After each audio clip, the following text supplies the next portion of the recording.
Bienvenue dans ce troisième et dernier épisode de cette série consacrée aux trois lois de Kepler. Donc dans cette vidéo, on va s'intéresser à la troisième loi de Kepler, la loi des périodes. Mais avant toute chose, il est toujours bon de faire un brin de rappel historique. C'est au début du XVIIe siècle que l'astronome Johannes Kepler s'appuie sur les observations extrêmement précises de Tycho Brahe pour étudier le mouvement des planètes autour du Soleil. À l'époque, la vision dominante, héritée de Ptolémée et ensuite perfectionnée par Copernic, supposait des orbites circulaires et des vitesses constantes. Kepler, en analysant patiemment les données, découvre que ces hypothèses sont fausses et formule trois lois fondamentales décrivant le mouvement planétaire. La première loi qui était la loi des orbites elliptiques, la seconde loi, la loi des airs, et la troisième loi, la loi des périodes qu'on va aborder en détail dans cette vidéo. Ces trois lois ont marqué une rupture majeure dans l'histoire des sciences, d'où leur importance. Elles ont quantifié le mouvement planétaire avec précision et ont préparé le terrain pour la loi de la gravitation universelle de Newton, qui en donnera l'explication physique avec sa fameuse force gravitationnelle, donc entre le Soleil et les planètes. Donc voyons tout de suite comment s'exprime la troisième loi de Kepler, la loi des périodes. Elle s'énonce de la manière suivante: le carré de la période de révolution d'une planète autour du Soleil est proportionnel au cube du demi-grand axe de son orbite. Donc formellement, on a t carré proportionnel à a cube. Donc t, c'est la période de révolution, et donc c'est-à-dire le temps que met la planète pour faire un tour complet autour du Soleil, qui peut s'exprimer en années terrestres, mais on peut avoir d'autres unités, mais généralement on utilisera une année terrestre comme référence.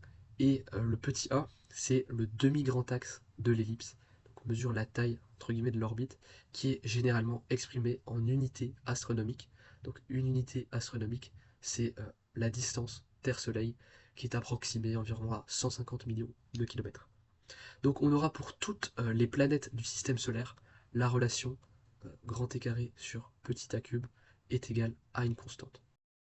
On a pour conséquence directe de cette troisième loi de Kepler la lenteur des planètes lointaines. En effet, plus une planète est éloignée du Soleil, plus son orbite sera grande, et donc plus sa révolution sera lente. On a ici un tableau avec comme exemple plusieurs planètes du système solaire. Dans cette colonne, on a la longueur du demi-grand axe A, exprimée en unité astronomique. Donc je rappelle, une unité astronomique, c'est la distance séparant la Terre du Soleil, donc ce qui explique pourquoi elle vaut 1 pour la Terre. Dans cette colonne-ci, on a la période qui est exprimée en années terrestres. Donc ça explique également pourquoi pour la Terre ça vaut 1, donc une année terrestre. Et dans la dernière colonne, on a ce fameux rapport grand T carré sur petit a cube, donc le carré de la période sur le cube du demi-grand axe. Et on constate que ce rapport est constant pour chaque planète du système solaire. Donc c'est assez trivial pour la Terre, on a un rapport de 1 sur 1.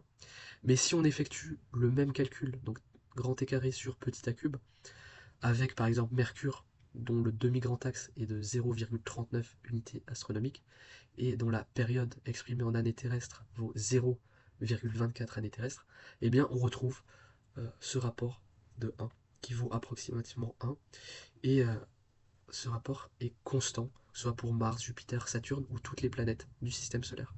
Donc le rapport grand T carré sur petit a cube est identique pour toutes les planètes du système solaire. Plongeons-nous désormais brièvement un siècle plus tard avec Newton, qui va donner une interprétation physique à cette loi de Kepler, car je le rappelle, Kepler a conçu ses lois de manière empirique, donc uniquement basée sur des observations, alors que Newton, lui, va plutôt chercher à démontrer de manière mathématique ces lois de Kepler. Il introduit la notion de gravitation, de force, avec cette force de gravitation qui agit selon cette relation, où donc grand G c'est la constante gravitationnelle, grand M et petit m sont les masses respectives des deux corps qui s'attirent, et on a un rapport en 1 sur r carré, où r donc c'est la distance séparant les deux corps. Pour un mouvement circulaire, donc si on fait une approximation d'une orbite elliptique à un cercle, la force centripète vaut donc la force centripète mv carré sur r. Lorsqu'on égale la force de gravitation avec la force centripète, parce que la force de gravitation est une force centripète, donc dirigée vers le centre, on trouve une valeur pour v carré, où v carré est égal à grand G fois grand M sur R, et comme V est aussi égal à 2 pierres sur grand T, donc grand T la période orbitale, on obtient euh, ici la relation grand T carré qui est égale à 4 pi carré sur grand Gm fois r cube. Et en fait, c'est la troisième loi de Kepler ici qui est expliquée par la gravitation newtonienne.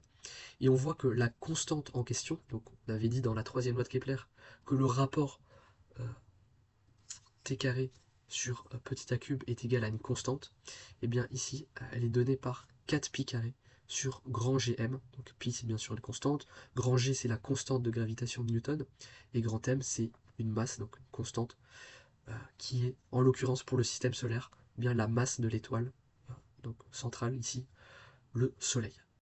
Cette loi a vraiment une portée universelle, car elle ne s'applique pas qu'aux planètes, elle peut s'appliquer aux satellites naturels autour d'une planète, donc comme la Lune, ou aux exoplanètes autour d'autres étoiles, ou encore aux satellites artificiels autour de la Terre. Donc dans chaque système, le rapport grand T carré sur petit a cube est constant, mais sa valeur numérique dépend de la masse du corps central. On peut faire un bref exemple numérique pour la Terre, où donc la période orbitale en année terrestre vaut 1. Le demi-grand axe petit a vaut 1 si il est exprimé en unité astronomique. Donc on aura ce rapport grand T carré sur petit a cube qui vaut 1. Pour Mars, on l'a vu également dans le tableau avec tous les exemples, on a que euh, le demi-grand axe vaut 1,52 unités astronomiques.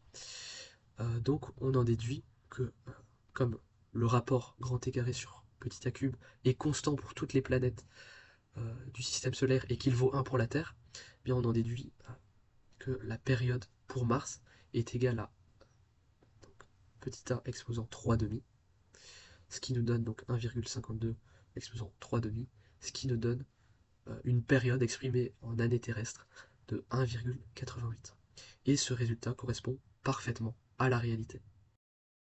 Pour conclure cette vidéo et plus généralement cette série consacrée aux lois de Kepler, j'aimerais rappeler l'importance historique qu'elles ont eue et notamment la beauté qui se cache derrière cette troisième loi qui relie toutes les orbites entre elles, qui est un peu une loi d'harmonie cosmique, car peu importe le demi-grand axe orbital de la planète ou sa période, on aura un rapport entre le carré de cette période et le cube du demi-grand axe qui sera constant pour toutes les planètes du système solaire. Donc cette loi unifie en fait les planètes dans un même cadre mathématique et surtout elle permet à Newton de déduire que la gravitation est la même pour toutes les planètes.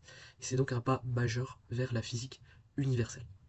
Donc si cette vidéo t'a plu, si cette série de vidéos sur les lois de Kepler t'a aidé à mieux les comprendre, n'hésite pas à liker et n'hésite pas à t'abonner. Et je te dis à très vite pour de prochaines vidéos.